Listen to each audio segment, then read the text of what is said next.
Wealth isn't something that just happens. It's not a gift that's given to some people and not to others. It's a natural part of how we feel and think, and it's connected to the order of the universe. Since ancient times, spiritual schools have taught that the world around us is a reflection of our inner world. Wealth is something that we all deserve. It's not something that just happens, or that only a few of us get to enjoy. It's a natural part of the world around us, like gravity or light. For thousands of years, spiritual groups have been teaching that the world we see is a reflection of the world inside us. Mani, a wise teacher from ancient times, said it beautifully: our thoughts create our reality. Everything we experience has first been shaped in our minds. This idea isn't new. It's not just a way to grow as a person. It's a universal law that's been shared in different languages and cultures throughout history. But there's a big misunderstanding about this knowledge. Reality Man Peer expressed it beautifully: the mind is the architect of existence. Everything that man experiences has been shaped by his thoughts. This is not a new concept or a trend in personal development, it's a universal law that has been shared in different languages throughout history. But there's a big misunderstanding about this knowledge. Some people see it as just an abstract idea, a theoretical philosophy, without thinking about how to put it into practice. They believe that wealth is only about imagining and waiting, as if thinking alone could transform reality. This misunderstanding has led to a lot of frustration for generations who embraced positive thinking without understanding the true power behind it. The point isn't about intensely wanting money or repeating empty statements, but about aligning our awareness, actions, and energy in a way that creates something new and beautiful. Teachings like Theosophy, Gnosticism, and metaphysical principles have always said that true creation happens when we connect with spiritual laws and operate in harmony with them. It's interesting how Hermetic texts suggest that when you understand everything, you become everything. This suggests that there's no separation between the human being and reality. So, when we experience poverty, wealth, success, and failure, it's like they are expressions of a level of consciousness, not just random events. In this book, we won't be talking about superstitions or magic formulas. Instead, we'll dive into the deep, beautiful connection between our minds, our thoughts, our emotions, and the world around us. We'll explore how energy and prosperity aren't just about following rules, but about tapping into the power within ourselves. This isn't just any old religious teaching. It's a deeply understood science that's been embraced by some of the most brilliant minds in history, from ancient mystics to. This text looks at spirituality in a laid-back, go-with-the-flow way, where having faith and waiting for miracles to happen is enough. It dives into the deep connection between our minds and the world around us, our inner selves and how we manifest things, and the energy and abundance we have. It's not just about blind faith, but about tapping into an inner science that great minds throughout history, from ancient mystics to modern thinkers, have understood. These pages aren't just a bunch of random ideas, they are a journey into the hidden principles that shape our reality. As you read, you'll see that our minds aren't just passive observers, but active creators of our world. You'll understand why people who are often short on resources tend to repeat the same patterns, and how those who are more affluent manage to break free. Dear reader, you're about to embark on a journey of self-discovery and personal growth. This isn't just any ordinary book it's a chance to explore the hidden keys that hold the key to your own transformation. You'll discover that the mind is a powerful tool, both for interpreting the world and for shaping it. You'll learn why people who are short on resources often find themselves repeating the same patterns, while those who achieve great success have intuitively grasped some fundamental keys that set them apart. You'll also explore the ancient Gnostic tradition that taught that ignorance is the true poverty, and that knowledge is the key to liberating yourself from the limitations imposed by your environment. And you'll come to understand that abundance isn't just about money, but a vibration, a state of being. It's truly amazing how some people intuitively understand certain fundamental keys that set them apart. We'll be exploring this in more detail as we delve into the beautiful tradition of Gnosticism, which taught that true richness lies within each of us. It's incredible how knowledge can break free us from the limitations imposed by our environment. And the best part is, abundance isn't just about money. It's a vibration, a state of being reflected in every aspect of our lives.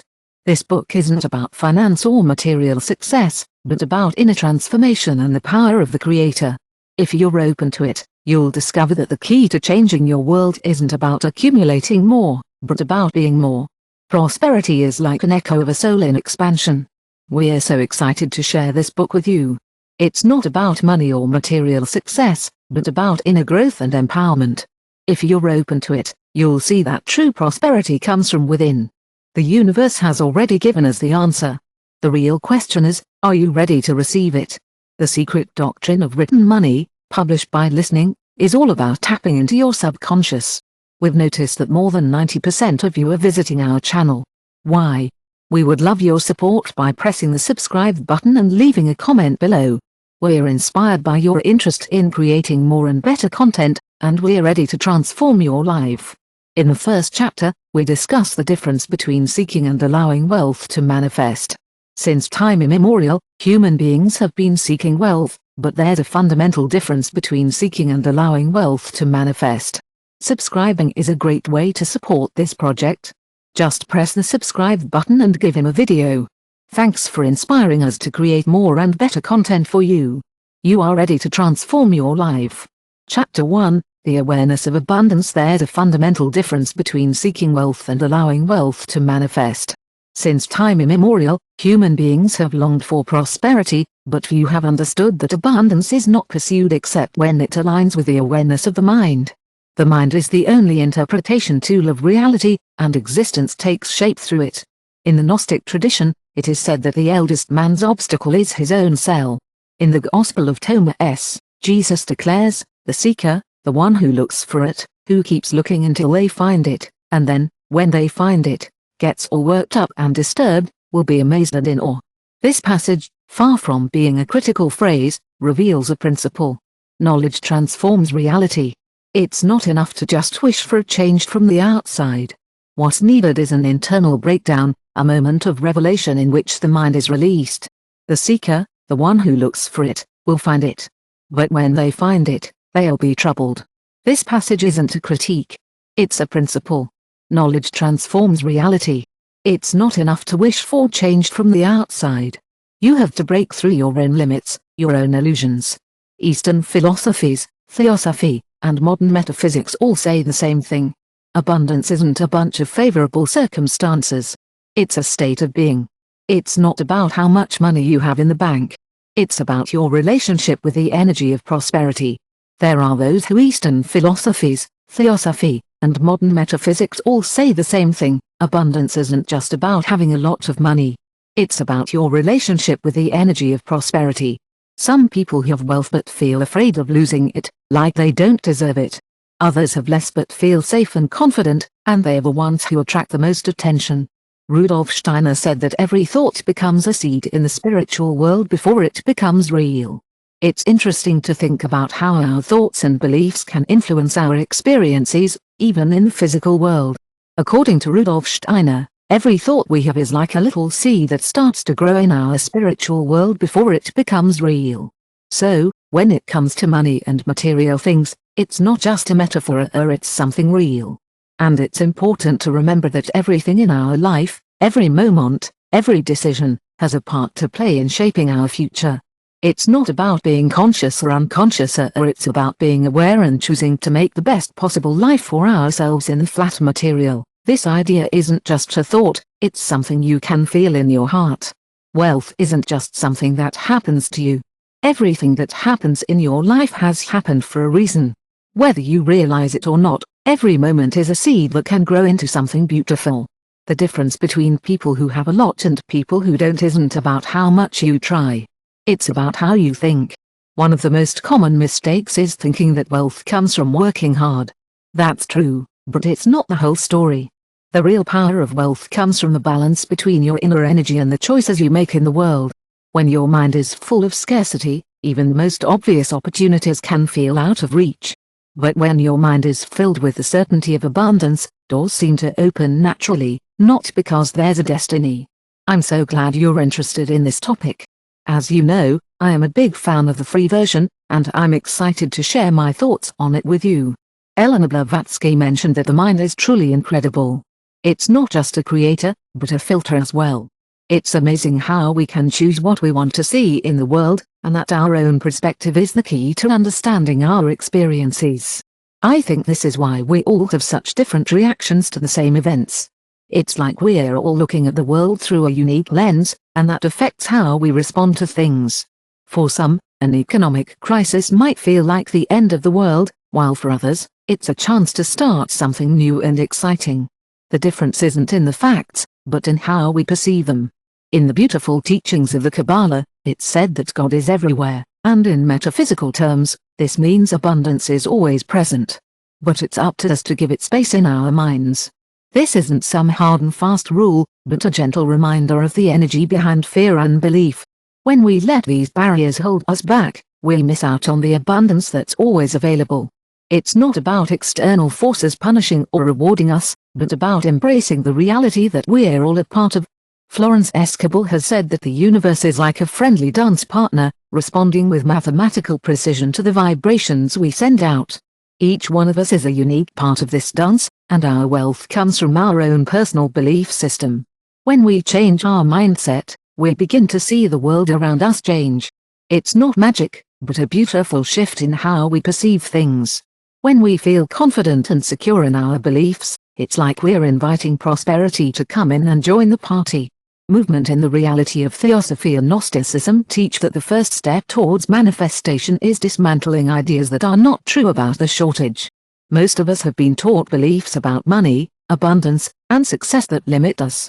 These ideas become invisible blocks that influence how we experience life even if we are not aware of them.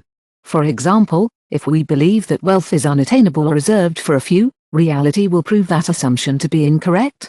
Transformation begins when we understand that the universe is a mirror. It's not generous or petty, it simply is. We don't have to fight for abundance. We just need to remove the barriers within us that prevent us from seeing it. This is where the concept of awareness comes into play. Our awareness of abundance is not an illusory thought or forced optimism. It's a change deep in the way we relate to life. There's a story that illustrates this truth. It's about a man who was exhausted by poverty. He decided to abandon his home and look elsewhere. After working hard for years, he finally found some land that was full of gold. He was so happy when he returned home with his new treasure. But he had never seen the diamond mine that was right under his feet. He was so focused on the shortage that he never noticed the wealth right in front of him. The moral of the story is that money isn't everything. You might be in another place, in another life, or on another occasion. The future is all around you, waiting to be discovered. You just need to be open to seeing it. The first step to tapping into the power of abundance is to ask yourself a simple yet powerful question: what internal stories have you been telling yourself about wealth for years? Every negative thought you have is a reflection of a belief that has shaped your reality. Remember, the past doesn't define you, your mind is always changing and growing. I know that what I believe today will shape my tomorrow.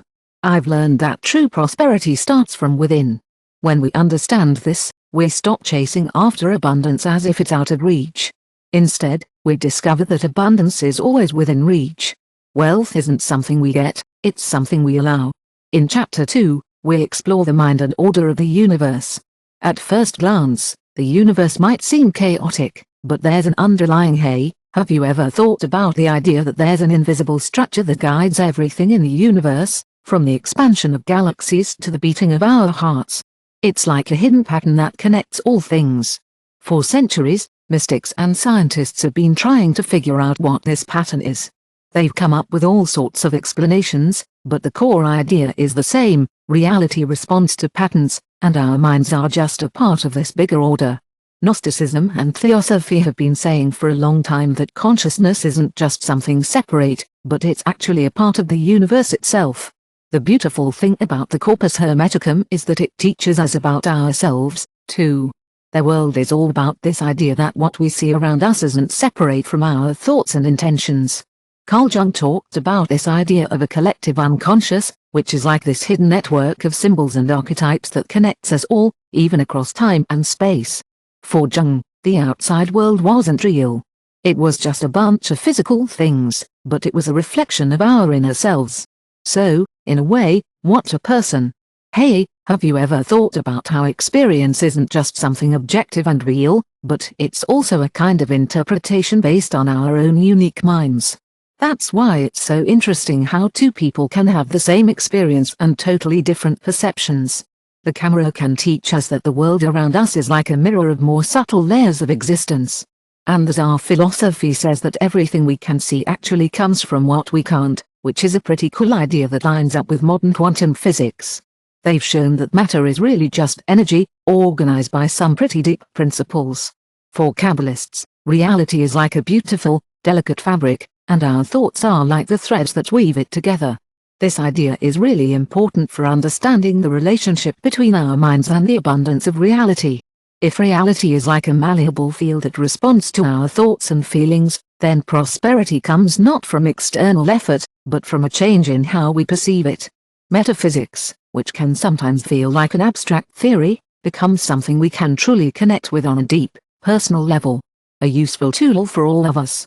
When a person understands that their world is a reflection of their beliefs and emotions, they acquire the power to transform it. Eleanor Rober Blavatsky, a wonderful person, said that the mind is like a laboratory where the ethereal becomes tangible. This idea is similar to what today is known as manifestation. Aware of the process of carrying a desire from the level of thought to the experience, nevertheless, this process does not occur by simple desire or visualization.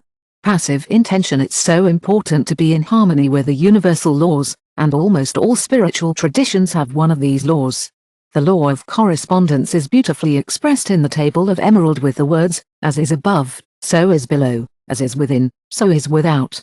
The meaning is clear, the order of the universe is reflected in all scales of existence. Just like a tree grows from according to an internal pattern, a person's life develops based on patterns that support your awareness. This principle explains so much. It's interesting how some people seem to breeze through life, while others seem to have a harder time. But it's not as random as you might think. It's more about frequency. Brad Peel says that the universe doesn't really give rewards or punishments, but it does give results. So, what we experience in life is a natural result of our mindset. When we believe that abundance is part of our reality, it starts to feel true. It's not just an illusion or something we're making up, it's all about how we see the world. If you believe something, it becomes true in your life. There are so many stories of people who, after struggling for years, have managed to turn their lives around. And it's not just because they got lucky. It's because they made changes from within. Many of them talk about a eureka moment, when they realized that their struggles weren't just a punishment or a fate they couldn't change. It was an eye-opening realization that they had the power to choose how they viewed the world. All in your environment is making some big changes, and it's all about you. Viktor Frankl, a psychiatrist and Holocaust survivor, wrote a really interesting book called In Search of Sense in Concentration Fields. He noticed that people who kept a positive outlook and a sense of purpose were more likely to survive, even when things were really tough. He learned how to hold on to a sense of freedom and meaning, even when things seemed bleak. Your inner self can stay strong, no matter what's going on around you. And even if you don't have a lot of money, your message is universal, the mind. I'm curious, does being able to define experience as human apply in situations of extreme adversity? If so, then it'll be even more true in everyday life, right? So, the question that comes up is what world vision holds each person inside. Metaphysics isn't trying to convince anyone to believe in invisible forces or spiritual dogmas. It just wants to show that the order of the universe doesn't come from the human being, but rather crosses it, defines it, and molds it. When you really understand this truth, you realize that fighting against scarcity becomes unnecessary because you see that wealth is. It's not something you can just see from the outside. It's more like a reflection of the state of consciousness that you're in. The wise people of the past taught their students to pay close attention to the patterns in nature and to understand that the mind is like a bridge between the non-material and the material worlds. And this knowledge is still as important today as it was 1,000 years ago. The universe follows a set pattern, and the mind is a part of that pattern. If everything in the world follows a certain order, then having a lot of things is also part of that order. But you can only have that if you learn to think. Hey, I totally get it. We're all searching for that harmony with the laws of existence. And the good news is, it's possible. The key is to go with the flow of the universe. When you understand this, life becomes a beautiful reflection of your growth. Nothing is separated from the mind because the mind is the beginning organizer of reality. The only question that remains is, from what level of consciousness is being created in this Chapter 3 moment? That thought is a strength creator. Every idea that arises in the mind is a seed. It's interesting how this idea has been around for so long. From the ancient Hermetists to modern metaphysical teachers, many have believed that thoughts have a power to shape our world. Plato, for example, spoke of a kingdom of pure ideas, where everything exists before it takes shape in the physical world. His theory of forms suggests that the reality we perceive is like a shadow of a deeper level of existence where things. Have you ever thought about how things are born before they are even real? The Hermetic tradition has this beautiful idea that the universe is mental and that matter is one of the many expressions of thought. It's not just a metaphor, but a fundamental principle that guides each one of us. William Walker Atkinson said that the mind is like a magnet, and everything we attract is a reflection of the vibration of our thoughts. So, when we're thinking a lot about scarcity or lack, we're actually reflecting those conditions, not through magic, but through the power of our thoughts, our attitudes, and how we interact with the world. Instead, my dear friend, who holds in your mind the certainty of the abundance even in times of difficulty begins to generate changes, subtle changes that over time translate into opportunities, connections, and experiences that reinforce that belief. In Gnostic texts, there's a beautiful way of talking about the world as a construction, an illusory creation, created by the minds of men trapped in their own limited perceptions. In the Gospel of Philippi, there's the idea that what is inside you will save you if you bring it out. If you express this teaching with intention and clarity, it becomes a tool of transformation that remains in you. Your mind is like a seed, waiting to take shape. When you plant it with conviction, it begins to sprout. Ippers Levi said that the will is the hidden force that moves the universe. You don't just have to wish for something to happen, you have to hold a thought with such intensity that it becomes an energy field that influences reality. That's why so many of us don't express what we want because we're not sure, we're afraid, or we feel like we don't deserve it. But our mind doesn't just respond to what we say, it responds to everything. The emotional weight that Ellen carries is something she's been thinking a lot about lately. In the secret teachings of Blavatsky, there's a mention of the pent, which is said to be the main substance that brought creation into being. This idea isn't just a flight of fancy, but rather a deep and thoughtful observation of how existence works. Human history is filled with examples of ideas that have shaped the world we know today. From the grand cities we live in to the stunning works of art that adorn our spaces, everything we see around us started with someone's imagination. Someone imagined the way I would hold a bridge before it was built. Someone else felt the story of a book in their mind before it was written down. It's easy to believe that thoughts are the original source of all creation, and that's something that resonates deeply with me. Circumstances can be tough, but it's our own understanding of them that shapes how we feel. For example, when two people go through the same tough time, they might see it differently. One might feel like it's the end of the world, while the other sees it as a chance to start something new. The way we understand what's going on in our lives is what makes all the difference. Our minds help us make sense of things, and they also shape how we feel. Some people think that life is just random, that opportunities come and go without any clear reason. But wise people believe something different. They think that life responds in a very organized way, like math. Rumi wrote something really beautiful about each person's inner energy. He said, "You are looking for. What you are looking for contains an essential principle. It's not just about pursuing abundance, but tuning into her to become its mental and emotional equivalent." There's a Buddhist story that tells the history of a monk who, before entering into meditation, left a stone on a bowl of water.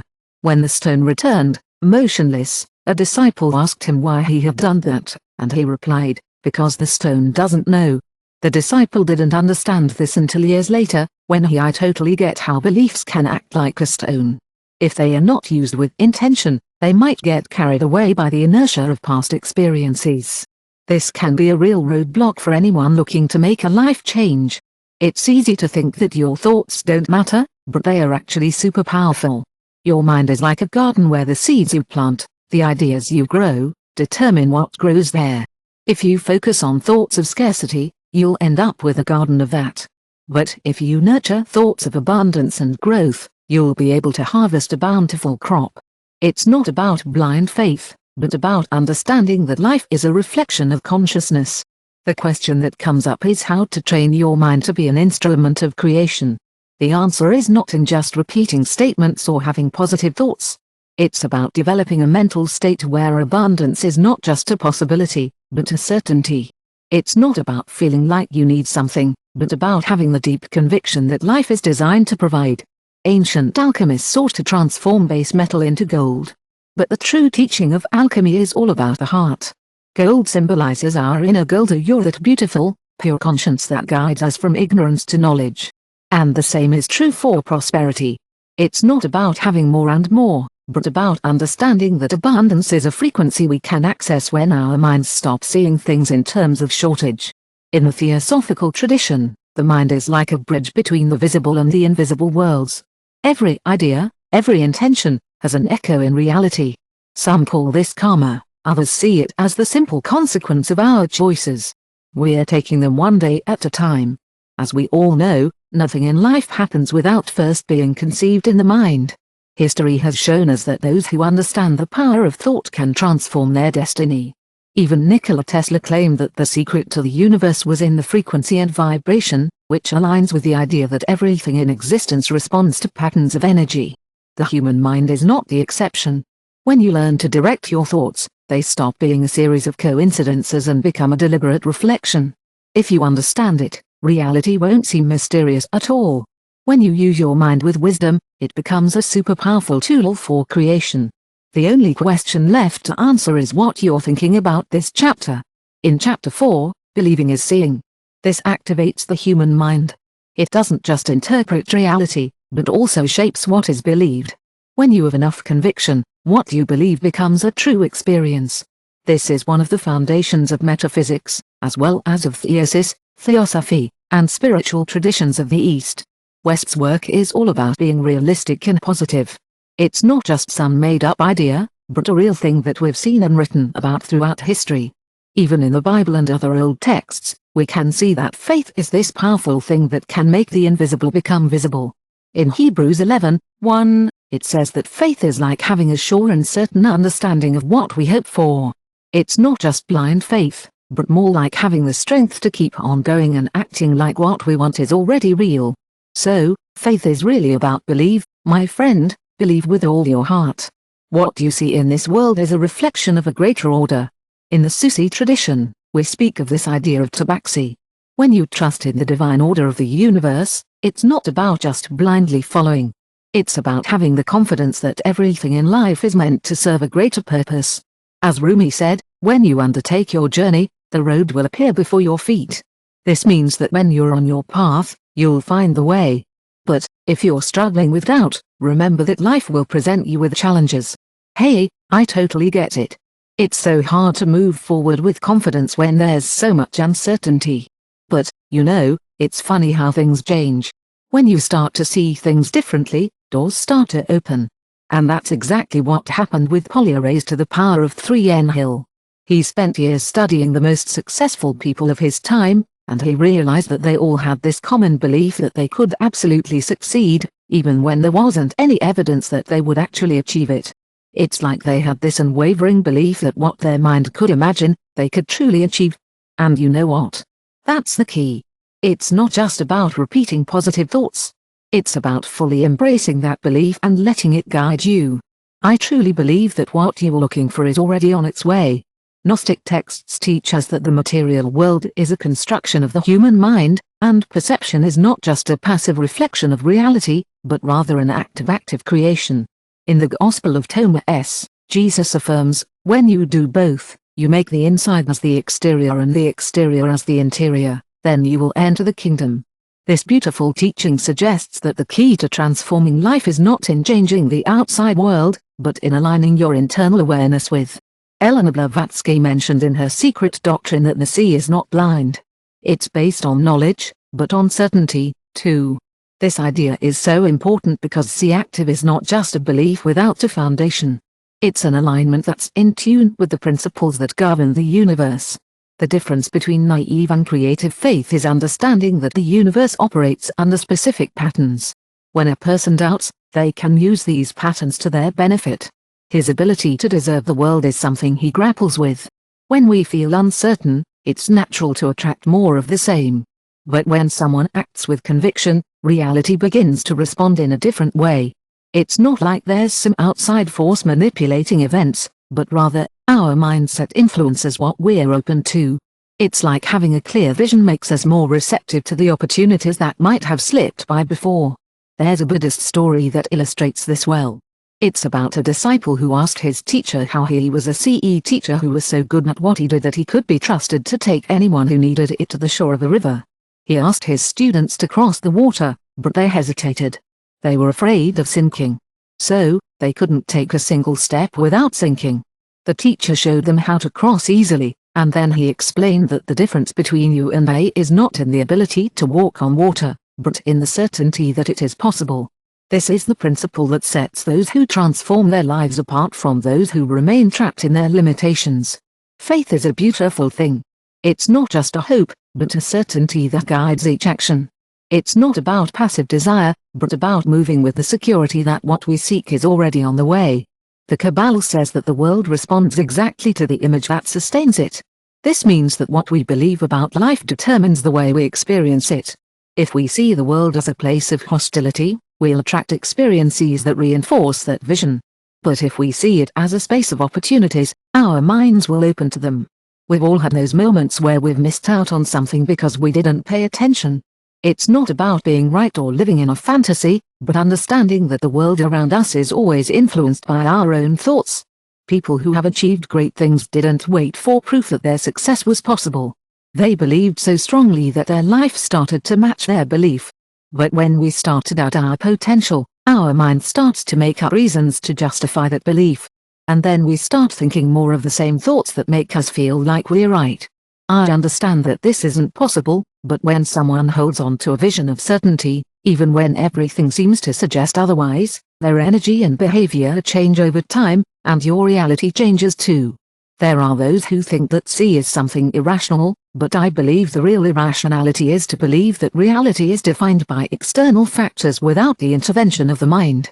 Faith active is not to believe in miracles without foundation, but to recognize that consciousness is the cause and experience it. It is the manly, the wise peel effect road that the universe doesn't reward desire, but conviction. This is a key lesson. If you want something, it's important to believe with all your heart that it's possible. If you doubt your own abilities, you won't achieve your goals. Open the doors to what seemed impossible. The fundamental question that arises is what kind of certainty is sustaining you right now. Life doesn't respond to what you say you believe, but rather to what you really believe.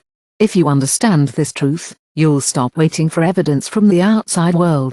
You're about to discover the incredible power of internalized archetypes and the collective reality that weaves through them. It's not just about building a deeper network at the individual level, but also about recognizing that each one of us is connected to a broader field of the unconscious collective. This beautiful idea, pioneered by Carl Jung, beautifully aligns with ancient teachings that have long held that the external world is a reflection of archetypal patterns that dance within our minds. Since time immemorial, cultures around the world have been illustrating the richness, wisdom, and strength that reside within each of us. In the wonderful world of Greek mythology, there are so many inspiring stories and symbols that have shaped our thoughts and beliefs. Take Pluto, for example.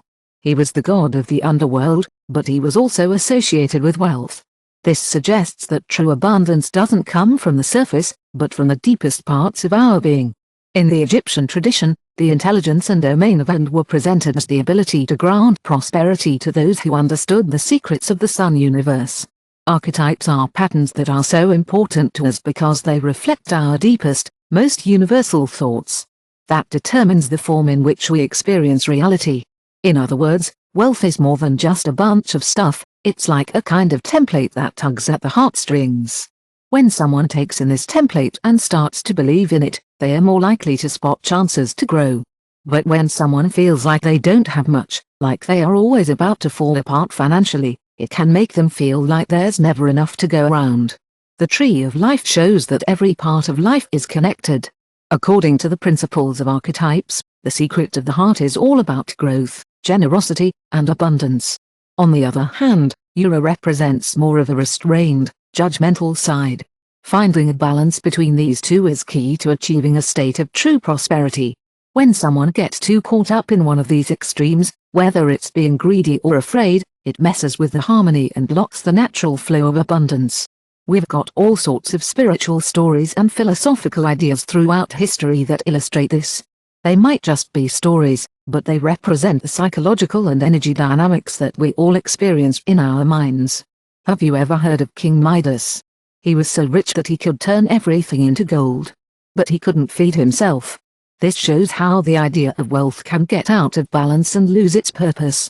There are lots of stories about beggars, and they teach us that being poor doesn't always mean there's something wrong inside. Ipper's Lever said that symbols are the language of the universe.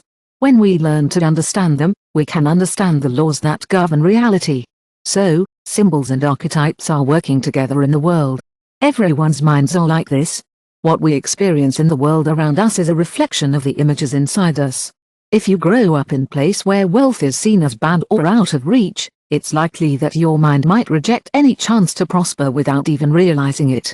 It's not that the chance doesn't exist, it's that your perception is shaped by an old idea that ties success with something bad or dangerous.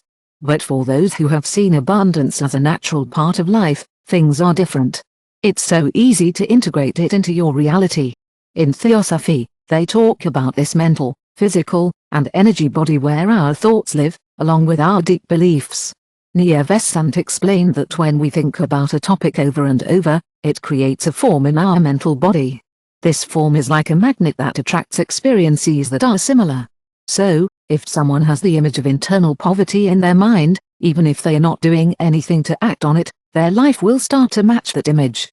This isn't some dogma or superstition, but it's just an observation of how our mind works.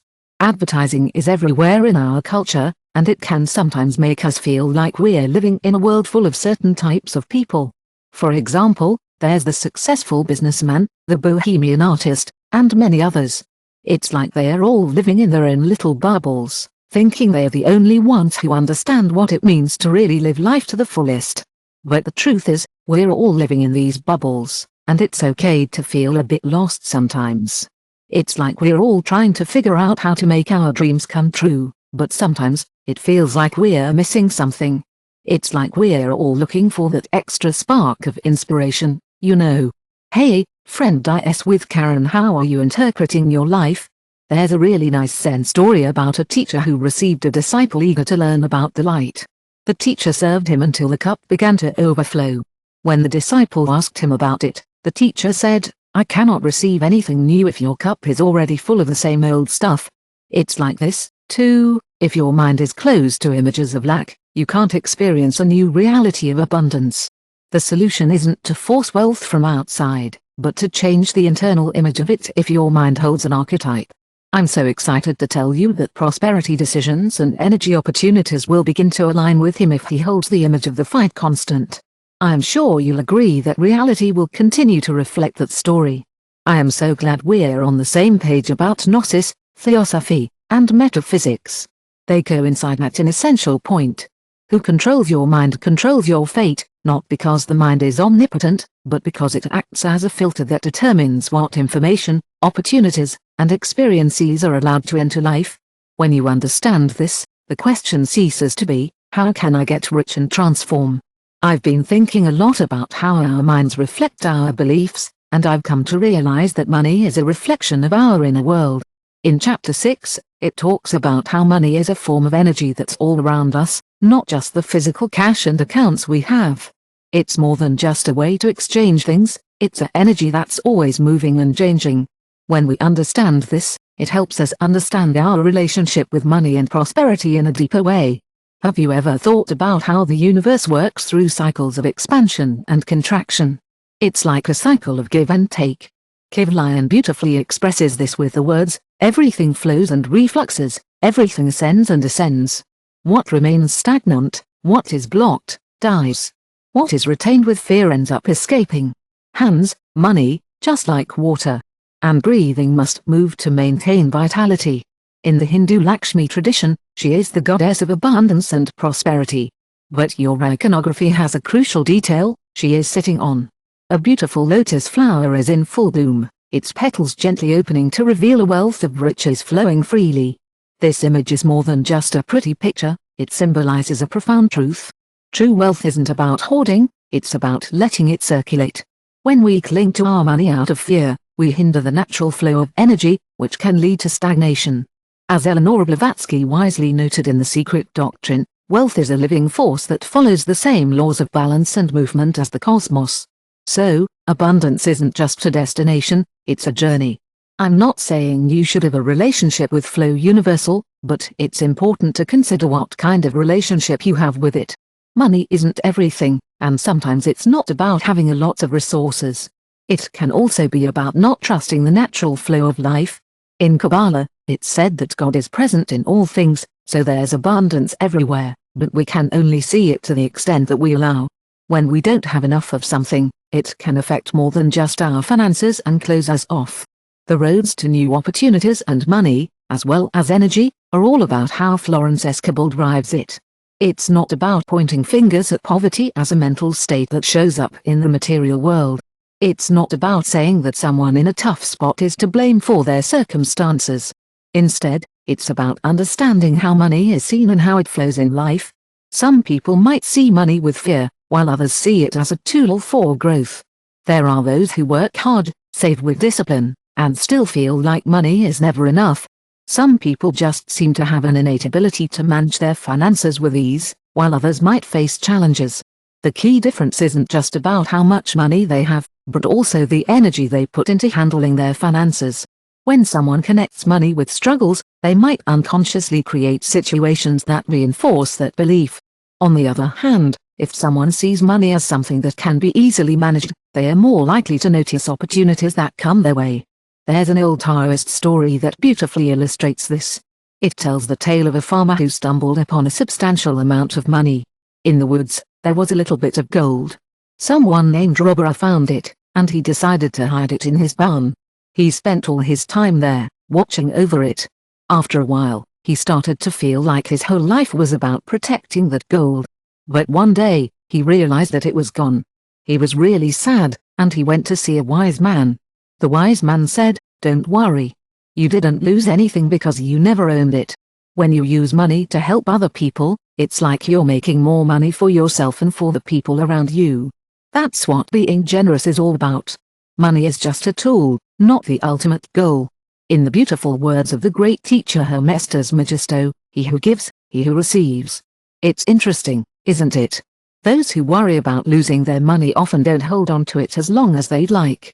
This is because fear makes us hold on tightly, which stops us from enjoying the abundance that's there for us. On the other hand, those who trust in their ability to create wealth, even when times are tough, always find a way to move forward. You know, it's really wonderful how their mindset helps them see solutions where others might just see obstacles. The law of the tithe, which you can find in many spiritual traditions, isn't about giving money without thinking. It's about recognizing the flow principle. When we give without fear of loss, it creates a space for the universe to fill with even more abundance. It's not about giving money without thinking, but about developing the confidence that true wealth comes from trust in the circulation of it. In Buddhist temples, monks depend completely on donations for their support, and that's something to celebrate.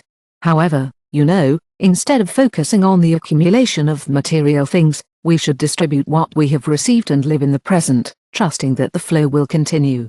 This practice isn't just about detachment, but also recognizing that abundance is supported to the extent that it is allowed to flow.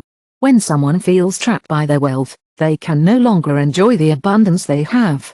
When you're focused on the accumulation of wealth without a clear purpose, it can lead to feelings of fear and scarcity.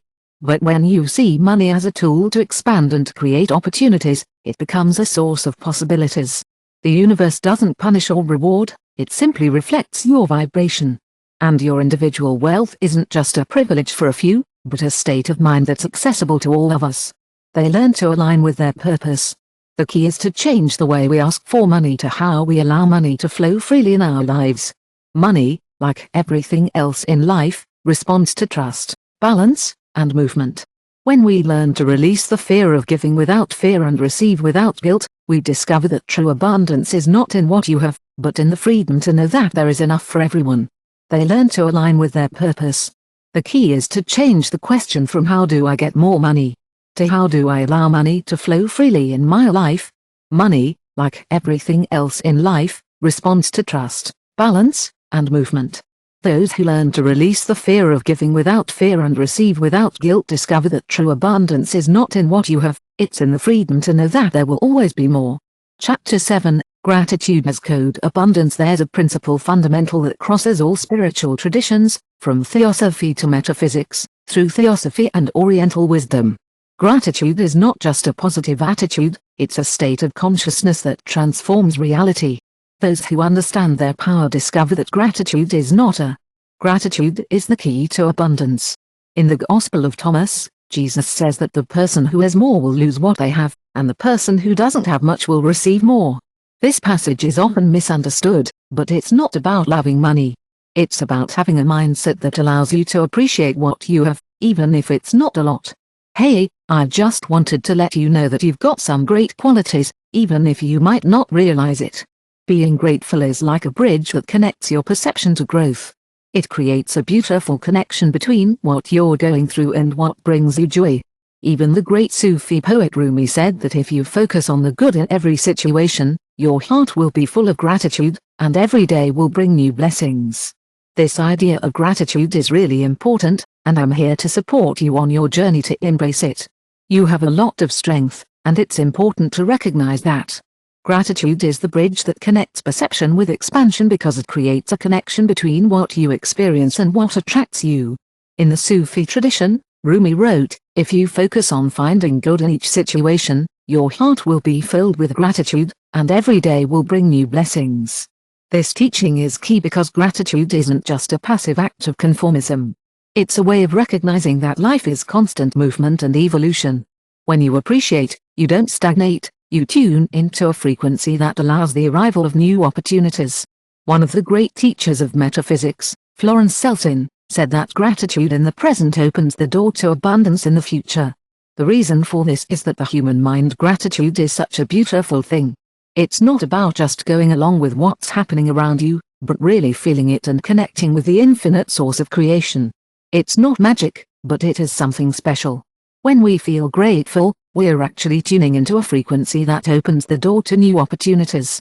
Florence Selsin, one of the great teachers of metaphysics, said that when we feel grateful in the present, it opens the door to abundance in the future.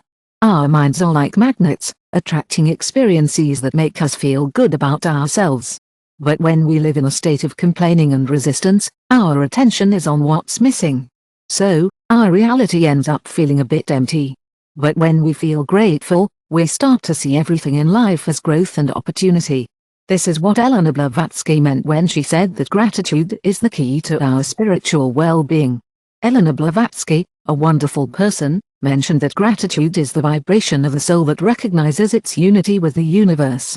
From the theosophical perspective, gratitude is not only an emotion but also an alignment with universal harmony. When someone expresses genuine gratitude, regardless of external circumstances, it confirms its connection with the infinite source of creation. It's not magic, but a beautiful thing. Gratitude is like a vibration in our soul that connects us to the infinite source of creation. It's not magic, but rather a beautiful resonance that we can all feel. When we express genuine gratitude, no matter what's going on around us, we're actually tapping into this incredible power. In the Kabbalah, gratitude is seen as a key to unlocking deeper spiritual teachings. It's like a door that opens when we recognize our ability to receive. This is a beautiful metaphor for abundance. It shows that true abundance doesn't come from seeking it with desperation, but from feeling abundant within ourselves. The beautiful principle of resonance says that what we recognize as our own tends to expand. Gratitude is also considered a master key in the teachings of Kabbalah. It is said that the light enters a vessel only if it recognizes your ability to receive. This metaphor reveals an essential aspect of abundance. It does not reach those who seek it with despair, but rather those who already feel abundant. Before receiving it, gratitude is a state of advanced plenitude, an affirmation that the universe has already provided what is necessary, even before it is manifest. A Buddhist story counts the history of a monk who walked barefoot in the middle of winter with a smile on his face. A traveler asked him how he could be so happy if he didn't have a coat or food. He replied, "Monk said, I am so grateful to have air to breathe, soil to walk on, and stars that illuminate my path. I'm thankful for what I have, and that's enough." This story isn't about being satisfied with what you have. It's about seeing the good in everything. For the monk, gratitude was an occasional thought, but a constant state that transformed each moment. It made everyday life a gift. Gratitude has a way of making everything better.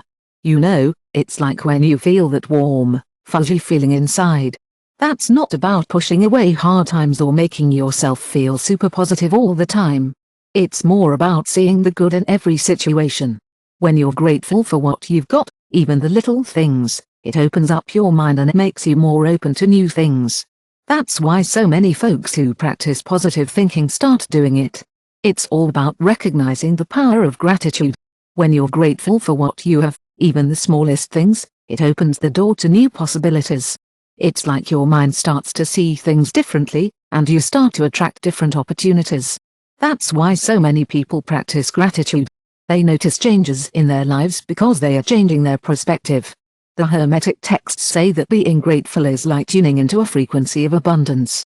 This means that gratitude not only makes you feel better, but it also opens the door to more of what you want.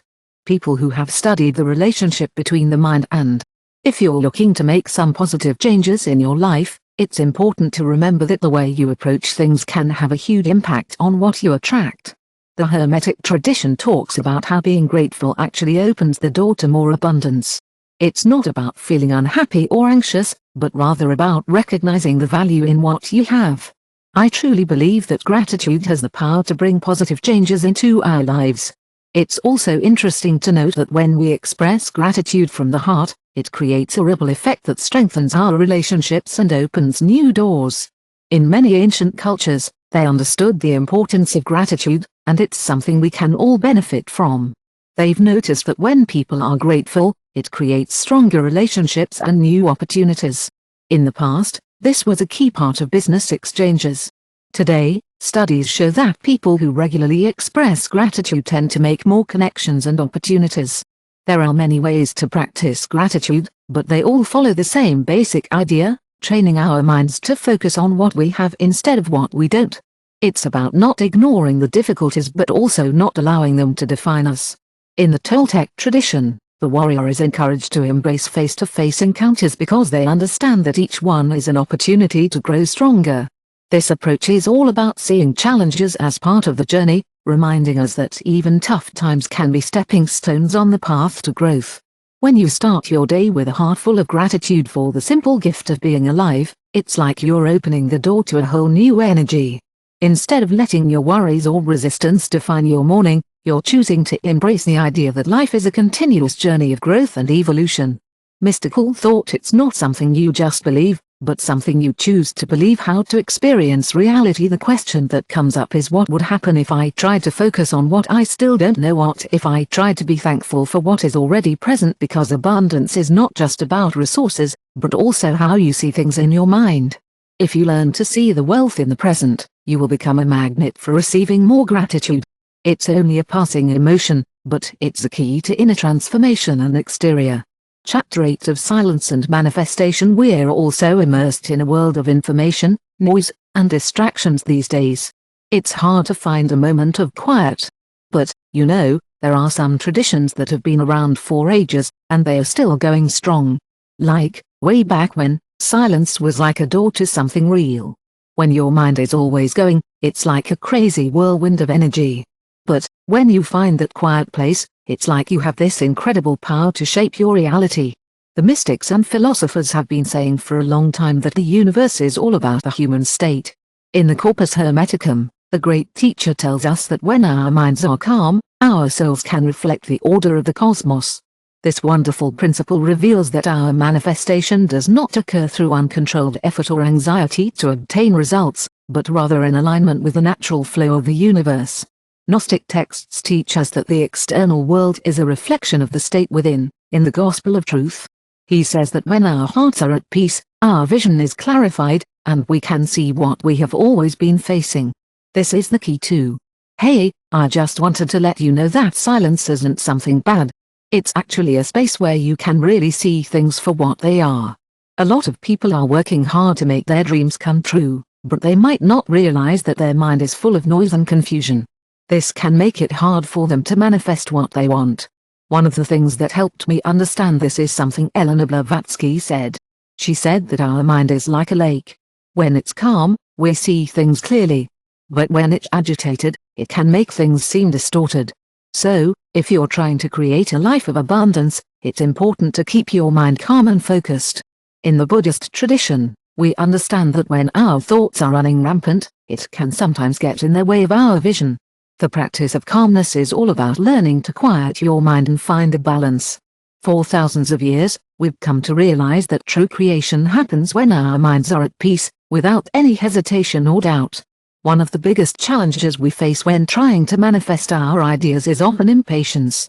It's natural to visualize an outcome and expect it to happen right away, but sometimes, the universe has its own timing. Don't worry about responding to urgency, focus on certainty instead. In the Kabbalah, they say that time is the proof of true intention. This means that what's truly aligned with a person's inner self doesn't get lost, but rather becomes clear in the moment. When you find your inner peace, it's not about being inactive, but rather being clear. When you learn to quiet your mental chatter, you'll be able to make decisions with clarity and act with purpose, without wasting energy. As Nikola Tesla said, the secret to invention is in being able to spend time in your own thoughts. This is such a helpful principle, isn't it? It applies not only to science but to life in general. If you're willing to sit in silence, you might be surprised by the answers you receive. In the Sufi tradition, they say that true knowledge comes from the space between words, not from books or words. Rumi wrote, "Beyond words, there is a field. There, we will find ourselves." This field isn't physical, it's a reference to the state of consciousness in which ideas arise clearly, without ego or fear. People who have learned to manifest. You've got it. You've figured out that the key is not to do more, but to allow more. You're always fighting for your goals, and you're not giving space to internal calm. You usually find not blockages because life punishes you, but because your energy is disorderly. Stop listening and aligning with your deep intention, and you'll discover that manifestation occurs more fluidly. An old Zen story speaks of a disciple who asked his teacher how to reach the lighting. The teacher led him to a lake and asked him to observe his reflection. At first, the water was a little cloudy because of the movement, but when the disciple stopped moving, the surface became clear and you could see his face very well. The master said, "When you stop stirring, everything becomes visible again." This is true for everyone, not just spiritual development. It's also true for abundance and success. If you're always moving and agitated, you might miss the opportunities right in front of you. Often, what you seek is already right there with you. But if your mind is too busy, you might not see it. Hey, I totally get it. Sometimes it can feel like we're running behind solutions that aren't part of the practice of silence. But here's the thing, it's not just an empty technique. It's a method that's been shown to train the mind to hold an intention with firmness. And here's the cool part, it doesn't mean you have to stop acting. Instead, it's about acting from a place of clarity instead of reacting impulsively. In theosophy, they say that the most powerful thought is one that's been purified of noise and emotion. It might require some effort, but it's all about being deeply aligned with the universal flow.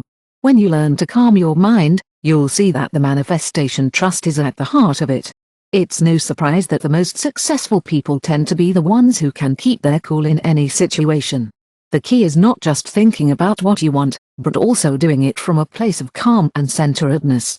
In the temples of ancient Egypt, initiates would spend long periods in silence before their teachers, not because knowledge was hidden, but because the mind needed time to absorb it.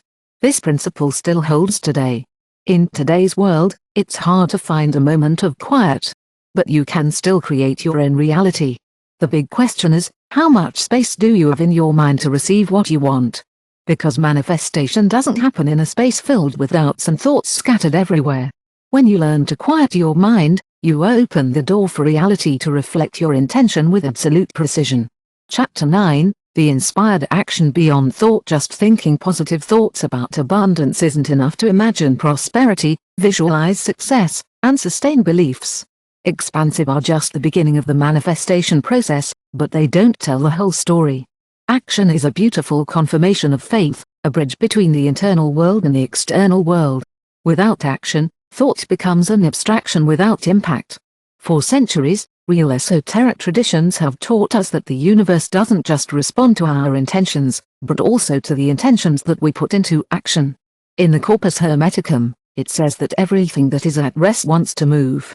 This means that energy seeks to materialize that intention in you. It's so important to find a way to express yourself in the world. It's not enough to just sit there and wait for things to change. You have to take action and make things happen. That's how you can shape your reality to match your vision. Napoleon Hill's study about the most influential minds of your time showed that the people who achieved their goals were the ones who took action. He believed that knowledge is power, but only when it's organized into plans and used to take action. You know, I really believe that knowing that abundance is possible and moving in her direction is a great step forward. It's a sign that our minds and bodies are in tune with what we know. I totally get it, and I think the problem with the culture of positive thinking is that many of us believe that repeating statements or having confidence that the universe will provide is enough to change our circumstances. However, the wise ones have insisted that action is what demonstrates realness. In the Kabbalah, it's taught that who doesn't sow will harvest. It's just a simple principle, but it's a powerful one.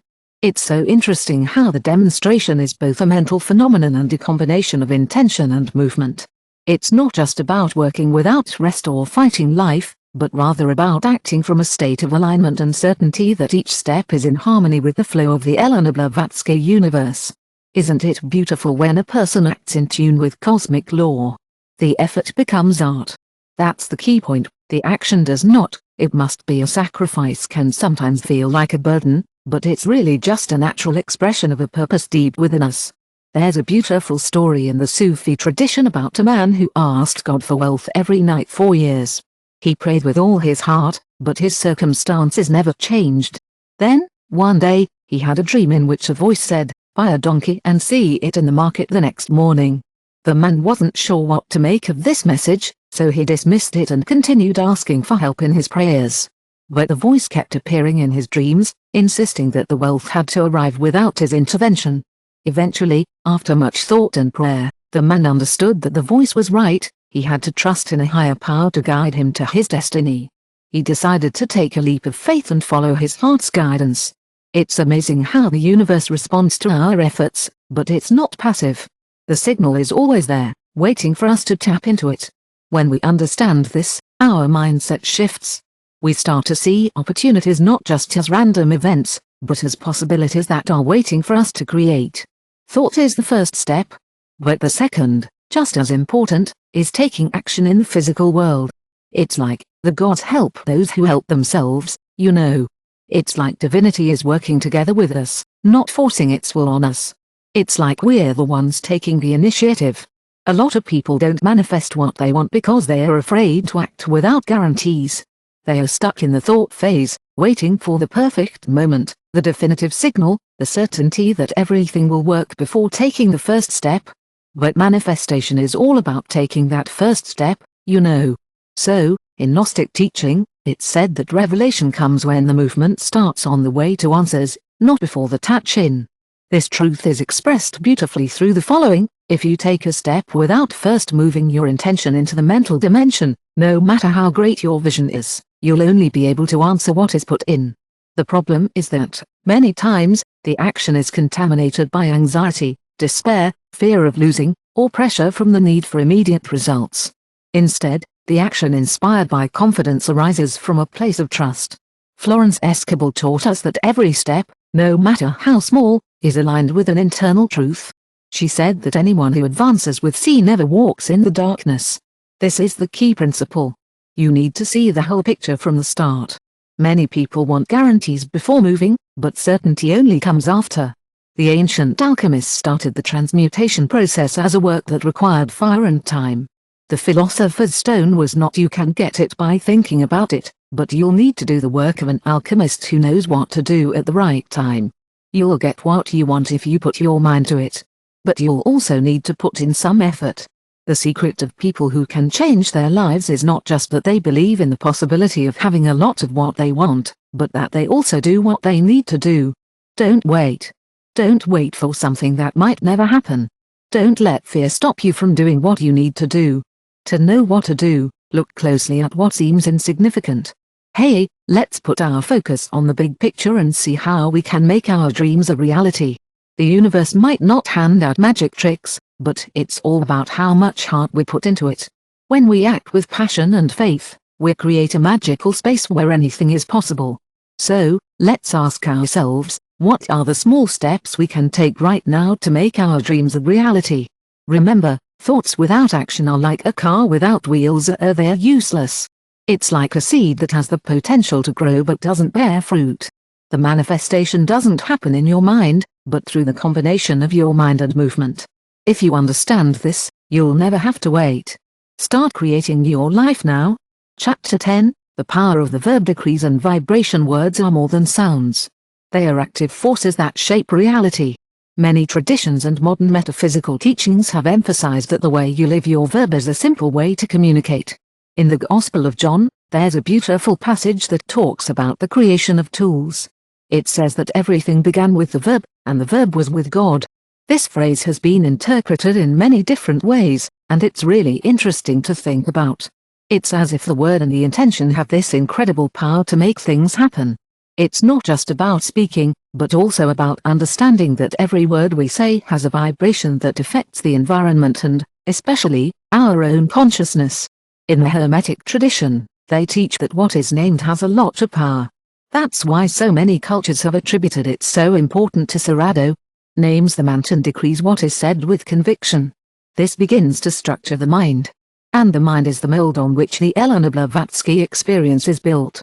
The lovely writer, Elena Blavatsky, once said that sound is the universe's architecture. We also find this idea in Hindu tradition, where H is considered a primordial vibration of existence.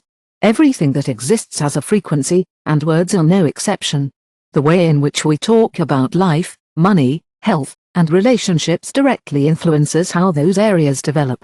I totally get it. A lot of us are using verbs that, without realizing it, are reinforcing patterns of shortage. It's like we're constantly saying things like I can never have enough, or life is difficult, or money escapes me. And these words aren't just harmless statements, they are like programs for our minds, confirming those realities. The metaphysics teaches that the universe responds to the vibration of each individual, and language is one of the most powerful ways of defining that vibration without affirming it. Words are like orders given to our subconscious. This means that when we speak with emotion and intensity, our mind records it as a directive. If someone says something repeatedly, our mind will begin to filter reality to make that impossibility seem possible. On the contrary, when we learn to use language consciously, aligning our words with what we want, we begin to notice subtle yet profound changes in our lives. In the Kabbalah, it is said that language can give life or remove it. It's important to understand that the verb has the power to build or destroy this principle, and that's not just a symbolic gesture. Words have a real impact on our minds and energy. When someone speaks with certainty, it creates a vibrational field that helps manifest what they are wishing for. Decrees aren't magic, but they are like directed commands to the awareness.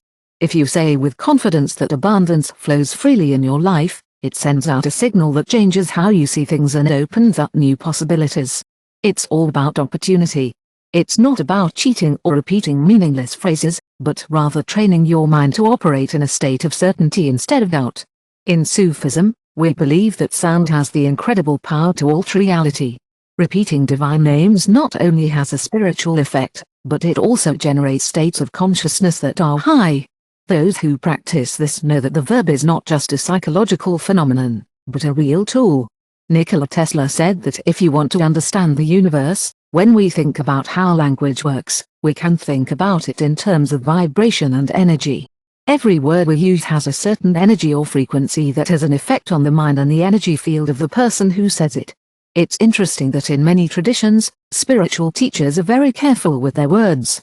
They understand that the words we use have the power to shape our thoughts and our reality.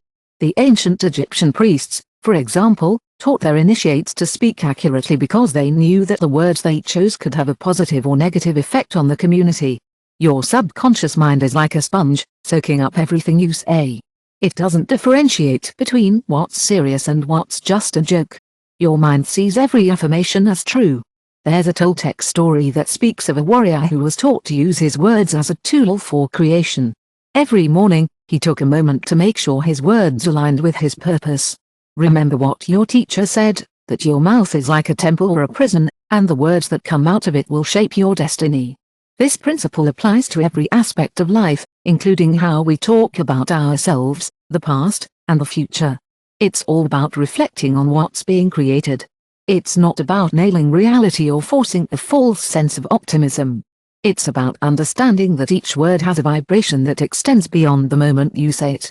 When you have certainty about the abundance of opportunities for growth, your mind begins to operate in a state of expectation. Positive doesn't mean that everything will change immediately. It just means that your perception will be adjusted in such a way that it will attract new experiences.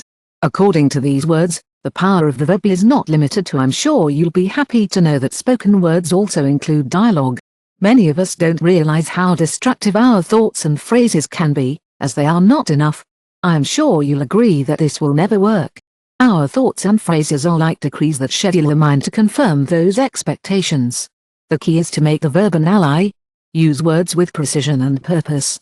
The fundamental question that arises is, what story is telling every day with your own words? Because that story is what, without exception, becomes the lived reality.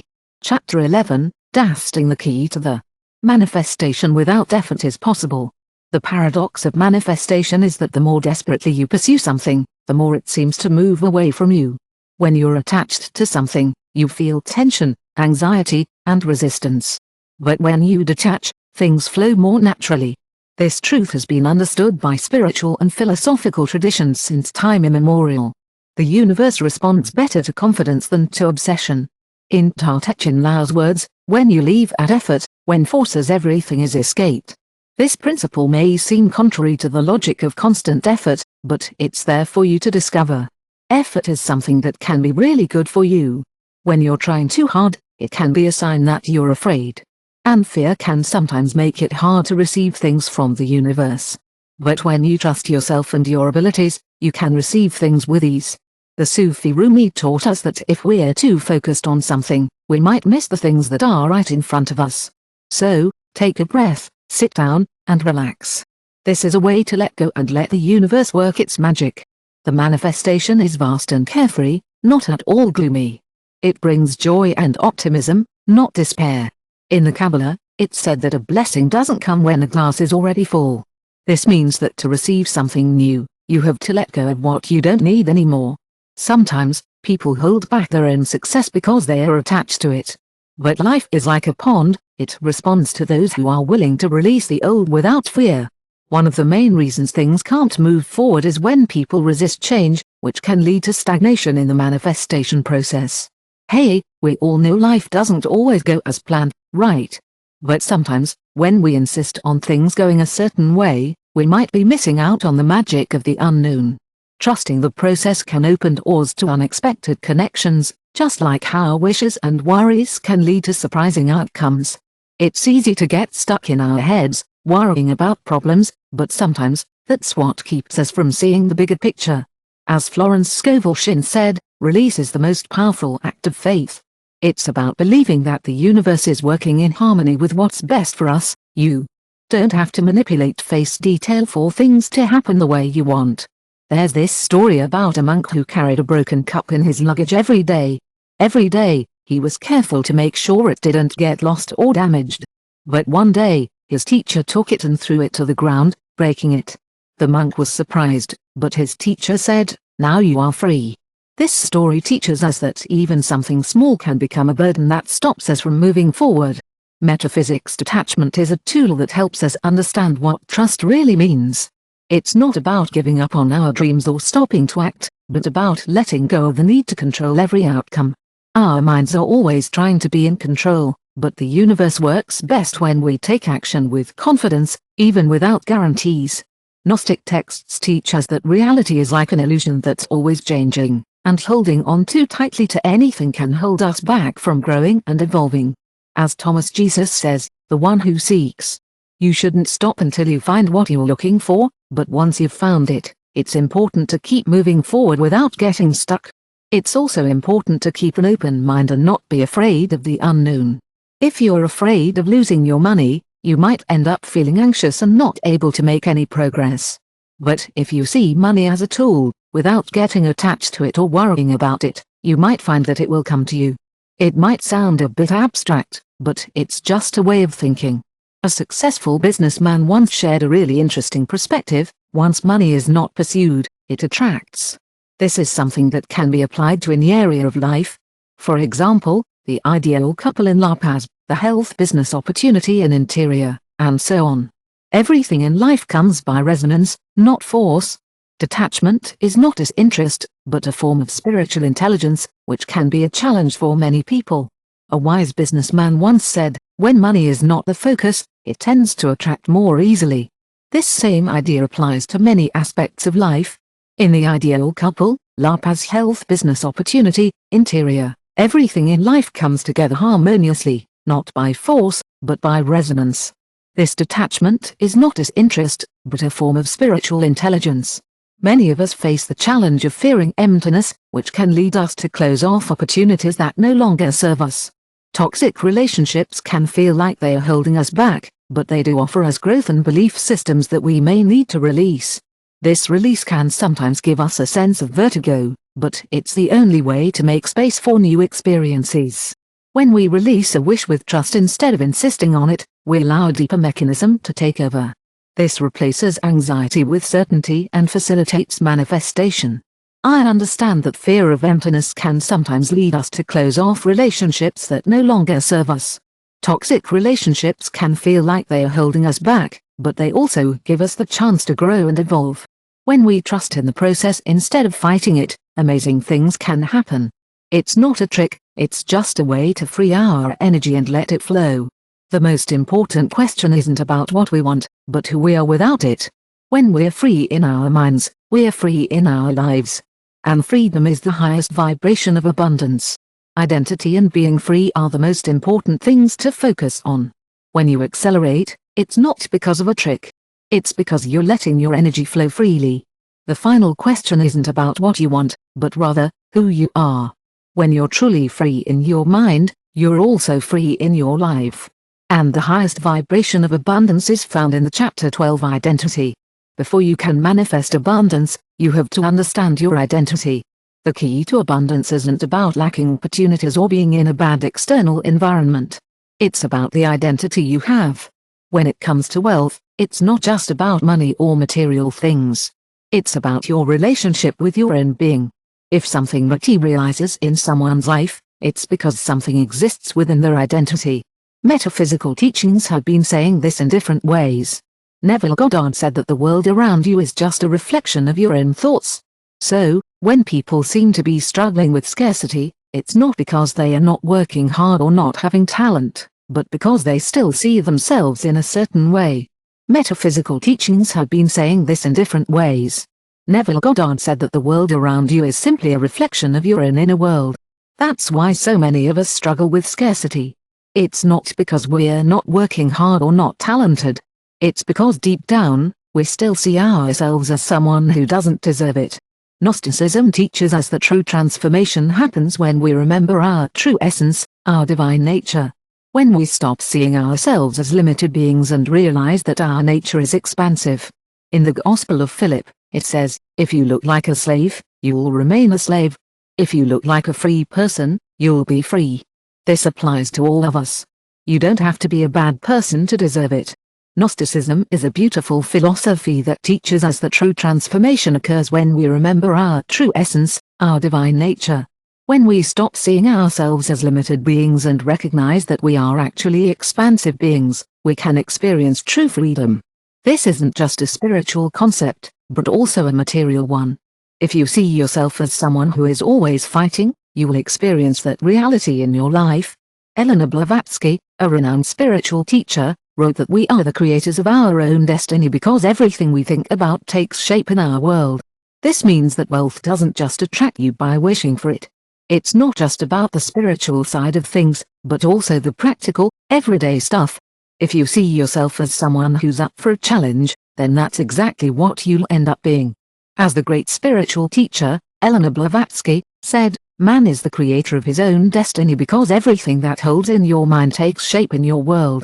So, if you want to be wealthy, you have to align your identity with wealth. And it's not just about wishing for it. In the beautiful and mystical tradition of Kabbalah, it's said that the universe responds to the vibration of a name. This means that the way you name yourself has a direct impact on your life. If someone looks like someone who's always trying, then that's the experience you'll have. You know, when you align your identity with the idea of prosperity, it's like you're setting yourself up for success. It's like the universe is responding to the vibration of your name. So, if someone looks like they are always struggling, they are still in the phase of trying. But if someone looks like they are already abundant, even though their circumstances might not show it, they'll start to adjust to that perception. Ipper's Lever said that thoughts are powerful. This teaching is really important because it shows us that our identity is like a mold that we pour our thoughts into. In the Tolteca tradition, we believe that each of us has the power to choose our history. This means that if someone looks like someone who is already abundant, but their external circumstances still reflect a different reality, they can adjust to that perception. Ipper's Lever said that thought is the key to this teaching because it reveals that our identity is the mold in which we pour our reality. If someone wants wealth but still believes they are lacking, this belief can sabotage any attempt to prosper. It's not that the universe is punishing them, but rather, it's their mind seeking to confirm the image they have of themselves. The problem is that many of us have been taught to identify with a lack since childhood.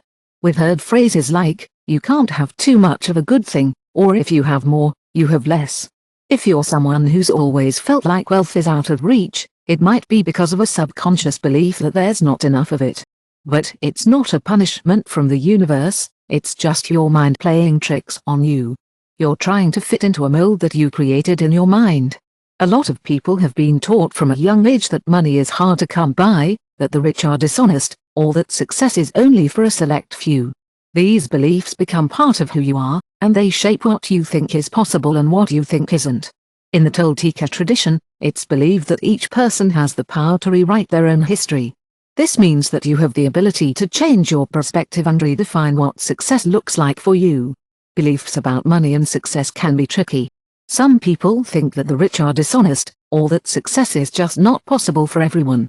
But in the Tolteca tradition, it's believed that each person has the power to change their own story. If someone has always thought that wealth was out of reach, they can start to change that by believing that money is a natural right, that the universe is generous, and that prosperity flows easily. Florence Escobar says that we all receive more than we think, but we just don't realize it. It's important to recognize that our beliefs about abundance play a huge role in our lives. If we've always thought that wealth was out of reach, it can be tough to change that mindset. But here's the good news, we don't have to. We can start by reminding ourselves that the universe is generous and prosperity flows easily. Florence Escobar says that we all deserve to be blessed, and it's up to us to receive it. It's important to remember that our beliefs affect our experiences. If we don't believe we deserve it, we might miss out on opportunities and surround ourselves with people who might make us feel like we're lacking. It's important to understand that what we see in our lives doesn't just happen. It's influenced by the beliefs we hold about ourselves and the world around us. Someone who feels like they don't deserve anything good might miss out on opportunities or make choices that make it hard for them to be successful. They might also surround themselves with people and situations that make them feel like they're lacking. There's a story that illustrates this. It's about a beggar who didn't realize there was a golden chest buried under the ground where he was sitting. One day, a traveler asked him why he wasn't checking it out. The beggar said it was silly to think he could be rich when he was poor, and that wealth was just not in his destiny. This is a story about a beggar who didn't realize there was a golden chest buried under his mat. One day, a traveler asked him why he didn't check it out. The beggar said it was silly to think he could ever have any money, since he was so poor. He thought wealth was something you either were born with or not. But when he finally figured out that fortune had always been there, he was amazed. This story is a metaphor for the power of identity. Many people spend their lives looking for wealth without realizing that the true key is not in the external effort, but in changing the perception that abundance is not something you obtain, but something you are. When he finally realized that fortune had always been there, it was like a light bulb went off. This story is all about the power of identity. Many of us spend our lives looking for wealth without realizing that the true key is not in the external effort, but in changing the perception that abundance is not something obtained, but something tuned to. Imagine you're an ancient alchemist. The ancient alchemist sought to turn lead into gold, but the true secret of alchemy was the transformation internal. It was not a literal process of transmutation of ordinary thought into thought. Expansive thought is like gold, symbolizing high consciousness. The mind that has been released from itself is like a gold mine of possibilities. The ancient alchemists were onto something special. They tried to turn lead into gold, but the true secret of alchemy was about transformation on the inside. It wasn't about turning something into something else, but more like changing how you think. Gold stood for a really open mind, a mind that's not held back by its own limits. Marley Peel wrote that the destination isn't set in stone. It's built bit by bit with each thought and every belief. This idea shows that who you are isn't set in stone either. It can be shaped by what you think. If someone has always thought that money and success aren't for them, they can start to question that belief and replace it with a new idea. A lot of people try to change their reality without changing who they are. They work more and look for new strategies and different methods, but they still think that not having enough is just how things are. The real change doesn't happen through external action, but through changing the way you see yourself. In the Egyptian temples, the initiated had to show that their identity had changed before they could receive special knowledge. This wasn't because the knowledge was hidden, but because it was meant for those who saw themselves as worthy of it. The same idea applies to abundance. It's not something that's just given to you, but something you recognize in yourself. So, the big question is, how does he see himself? If you can answer that, you'll find the answer to this. We're going to talk about what experience in life is not about doing more, but being more. Abundance isn't a destination, but an identity that's assumed. When that identity changes, reality doesn't have another option. Let's adjust chapter 13 to talk about the awareness of prosperity beyond money. True wealth isn't just a money issue, but a mentality and perception issue. Prosperity is a state of being, a way of experiencing life from a fullness and expansion perspective. Those who have understood this principle have stopped pursuing abundance as if it's something you can't see from the outside, and they've started to see it as a quality that comes from within. Old spiritual traditions have always said that consciousness comes before the way. In the Corpus Hermeticum, it says that what's inside is like what's outside, and what's up is like what's down. This means that the outside world is always a reflection of your inner self. So, being prosperous isn't about achieving something, it's about being in a state of consciousness that you nurture until it becomes a vibration. It's totally normal to feel trapped by the shortage. We often think of wealth as just money, but it's actually a way of life. There's this idea that wealth is all about finding the perfect balance between giving and receiving. If you're always focused on collecting, you might miss out on the abundance that's right in front of you. So, let's all be part of the energy of divine abundance that's flowing through the universe. It's said that this energy is something we can all receive, so let's make it happen. If you're feeling worried or insecure, or like there's always a lack of resources, it might help to remember that Neville Goddard said that wealth doesn't come from having a lot of money or opportunities. He believed that money and opportunities are signs of abundance, not the source of it. When we feel safe and confident, we start to see the world around us in a different way. Many of us can relate to feeling like we're not quite living up to our own standards, even when we're doing okay financially. It's natural to feel a bit anxious about the future or like we're never quite satisfied. These feelings can be signs of a scarcity mentality, which can make it hard to fully enjoy our successes. The Sufi tradition teaches us that true wealth isn't about having a lot of material things. It's about having the confidence that there will always be more for us to enjoy. It's not about being the richest person, but about finding contentment in what we have. It's not just about the numbers in your bank account, but about having the strength to share and move through life with trust.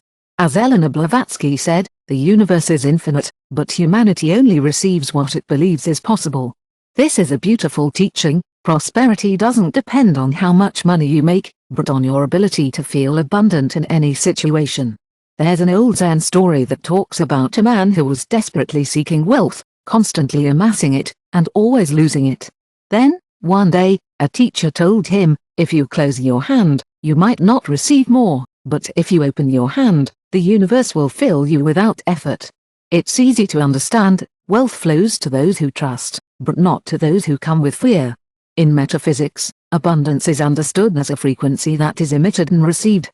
If you are always concerned about money, your vibration will be aligned with scarcity, no matter how much money you earn or accumulate. On the other hand, if you develop a sense of fullness awareness, you will attract opportunities without even trying. When you put in the effort, you'll see the amazing results. Florence Escobar said that when we let go of fear, we can experience true prosperity. Money may appear in unexpected ways, like through art, but what's truly important is creating a mindset of trust and security. When we trust the process, we start to see incredible opportunities and connections that lead us down new and exciting paths. It's not about getting more, but about learning to appreciate what we have. This is the key to manifesting prosperity and happiness in our lives. Hey, have you ever thought about how true abundance isn't found in the obsession to accumulate, but rather in the certainty that the flow is inexhaustible? It's a pretty cool idea, isn't it? I heard it from a successful businessman once when I stopped worrying about money and started focusing on the value that wealth could contribute. I've always thought that this idea summarizes a principle essential to abundance. It's not a goal, but the natural result of an awareness that has learned to operate from certainty instead of fear. The ancient alchemists spoke of gold lead, and I think that's really interesting. Transmutation, but true alchemy wasn't just a physical process, it was also a metaphor for the transformation of the mind. The gold represented a mind that had left out and shortage behind to enter a state of conscious creation. Manly Peel wrote that when you recognize your connection with the abundance of the universe, you'll never be afraid of scarcity. The key to prosperity is understanding that money is just one external manifestation of a state internal when the mentality is changed. Reality responds too. You might be wondering if life comes from a lack or a fullness. After all, prosperity isn't just about numbers. When you learn to see yourself as someone who is already abundant, you'll see that life reflects that truth. In Chapter 14, the law of balance says that you can receive and expand in nature. Everything in nature operates under a principle of balance. Life flow is a constant exchange of energy and water. Water evaporates into rain, and the stations return to earth. Breathing happens without interruption. It's a cycle.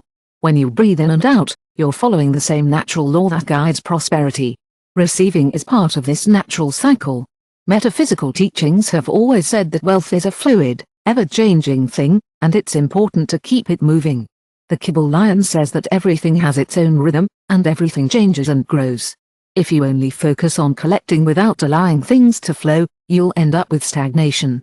And if you don't open your heart to new blessings, you won't receive them. This is why so many people struggle. It's important to remember that abundance can be a double-edged sword. On the one hand, it's great to accumulate things, but it's also important to share what we have. In Kabbalah, they say that if you fill your vessel to the brim but don't share it, it might overflow and you might lose your content. This is why it's so important to be grateful for what we have. If we keep too much to ourselves, we might end up losing it. And if we don't save anything, we might miss out on the reward of the universe. As Elsa Blavatsky said, the universe rewards those who know to multiply what they receive. Money and resources are great, but what's really important is to share what we have with others. It's not about feeling obligated to help, but rather it's a natural law that we're all connected. There's an old Hindu story that talks about two rivers. One river was free to flow and help the land it passed grow, while the other river was stuck in a lake.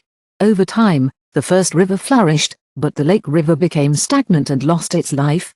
The moral of the story is that having a lot of things is great, but it's also important to share what we have with others.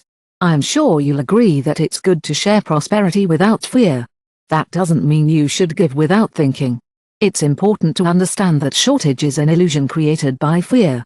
When someone acts with the certainty that there will always be more, it creates a vibration that attracts new opportunities. Unfortunately, many people have been taught to believe in a lack of everything. They see giving as a loss and receiving as shameful. They've been taught to ask for things because it's seen as a sign of weakness. They think it's dangerous. It's important to protect your wealth and possession from the outside world. But, according to the most profound teachings, the universe is actually in harmony with those who are open and willing to share their resources. In the Sufi tradition, there's a beautiful story about a merchant who was afraid to spend his money. He saved it for years, believing that it would ensure his future. But when the time came to enjoy his wealth, he realized that he had lost his health and vitality. A wise saying reminds us that it's better to give away your gold than to keep it to yourself. This story reminds us of something important: money doesn't just keep its value, it actually grows. Money is just a tool to help us survive and grow. The Gnostic texts teach us that we're all channels for the abundance of the universe. This means that money isn't something we own, but rather something we're entrusted with. The Kabbalah mentions the Tikkun Olam concept, which means repair the world. True prosperity is shared, not kept to ourselves. Money that only benefits one person is a bit incomplete. Share is a really smart way to boost your wealth. A lot of people get it wrong when they think that being greedy is the way to go. But, in metaphysics, they say that when you're thankful for what you get, it comes back to you even more.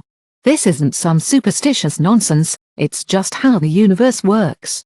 When you help out others, it creates space for more good in the world. And that's when the law of balance really shines. It's not just about giving, but also about receiving. A lot of folks feel a bit uneasy about accepting help, love, money, or recognition. They should do so alone, because receiving is a sign of weakness, but abundance is an act of generosity to the outside and an opening to the interior. In the Egyptian temples, initiates were trained in the art of receiving. This wasn't just about accumulating knowledge, but also developing the ability to accept without guilt and to be open to the energy of the universe without resistance. The teaching was clear: you don't know how to receive until you know what you can give. The problem with the mentality of sacrifice is that it's important to remember that giving can sometimes leave us feeling tired. Many of us think that we have to give until we're empty, but what if balance is the key to true prosperity? When we give and don't receive, it can actually be harmful. So, how can we receive without giving? The amazing Nikola Tesla said that the universe works on the principle of exchange. This idea shows up in every part of life. The air we breathe is connected to the food we eat.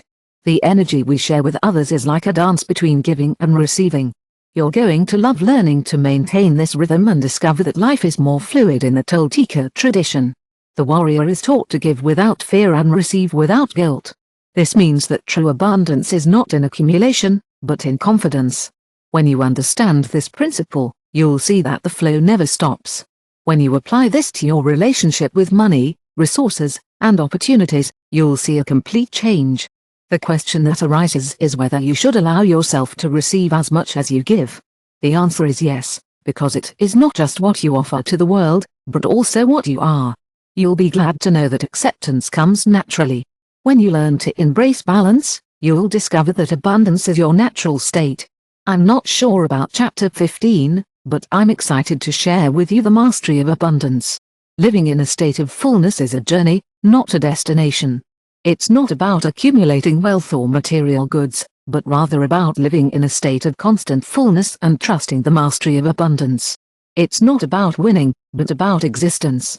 In harmony with the energy of prosperity, spiritual traditions have always said that wealth is about more than just money. It's also about your thoughts and feelings. In the Corpus Hermeticum, it says, "A man who knows his own wealth never loses it." This means that true abundance is inside you, connected to an infinite source. The Elena Blavatsky universe also says that the material world is just a temporary version of true wealth, which lives in your mind. This teaching shows us that prosperity doesn't depend on anything outside of ourselves. It's all about how you feel on the inside, not what's going on around you. If you feel prosperous, you'll start to see things that match that feeling. A lot of people have a hard time with money, but it's not because the universe is out to get them. It's because they are not feeling enough. In Kabbalah, it's said that we don't attract what we want, we attract what we need. The thing is, it's not about wanting something, it's about being sure it's going to happen. Florence Scofflesin said that when we stop needing to have a lot of money, it can make us feel a little stressed. But when we trust that there will always be enough, it can make us feel more relaxed. Sometimes, when we try really hard to make more money, it can feel like we're not getting anywhere. There's a story from Buddhism that talks about a student who asked his teacher how to get more money. The teacher took him to a garden and showed him two trees. One tree had a bunch of fruits, and the other tree was really dry. The teacher asked the student which tree he thought would get more money. More from sun and earth, asked the teacher, who was full of life. He replied, "Exact disciple," said the master of the universe, "gives more to whom it is full because he knows that he will use it well." This beautiful principle applies to life. Abundance does not go to those who desperately need it, but to those who have learned to vibrate in her, whom they have stopped seeing as something external, and have integrated her as part of their identity. Agnostic texts teach that ignorance is the real poverty, which means that shortage does. No, it's not about money. It's about not understanding that having a lot of money is a special thing that not everyone can have. It's not that she doesn't have it, but that you might not be able to see it because of how you think. The study of metaphysics teaches us that being successful isn't about luck. It's about being in the right place at the right time. It's not about trying harder or looking for tricks, but about thinking in a certain way. Nikola Tesla said that the universe responds to vibrations. Wealth, in this sense, is something that's not usually pursued on its own. It's more about tuning into your own personal growth and prosperity. You might start noticing some subtle changes in your life, and you might even make some unexpected connections or come across new opportunities. It's like having a treasure chest of resources that's ready to be opened when you need it. In the Sufi tradition, they say that true richness comes from within, and it's not about having a lot of money. The Master of Abundance believes that real wealth is found in relationships. You have the ability to feel complete in life. When you're ready to receive more, the universe will open the way for you to receive without limits. Many of us wait for something external to change before we feel abundant. We believe that winning more money, getting the ideal job, or reaching a certain level of success will make us relax and enjoy life. But the universe only responds when there's first an internal change. Alchemists taught that the most important transmutation wasn't of lead to gold, but that of the mind, human. The true transformation occurs when something that was once out of reach becomes a part of our lives. It's like a light switch that goes off, and we realize it's not just something we can achieve, it's a truth that we can trust. He was a successful businessman, and he once said to me, "When I stopped worrying about money and started living life to the fullest, I found this: prosperity isn't about looking for it without rest, but about aligning with the certainty that there will always be more." In the Egyptian temples, the initiated were shown evidence that they should demonstrate their identity. Things have a tendency to change for the better when we're ready for them to. That's how it was with my knowledge. It wasn't hidden, but it couldn't be understood by those who weren't ready for it. And it's the same with abundance. It's not something we obtain, but something we recognize. The most important question for each of us is not how to get more wealth, but how to become someone who is already prosperous. Because life always reflects the internal state of the mind, when our identity changes, we have no choice but to adjust.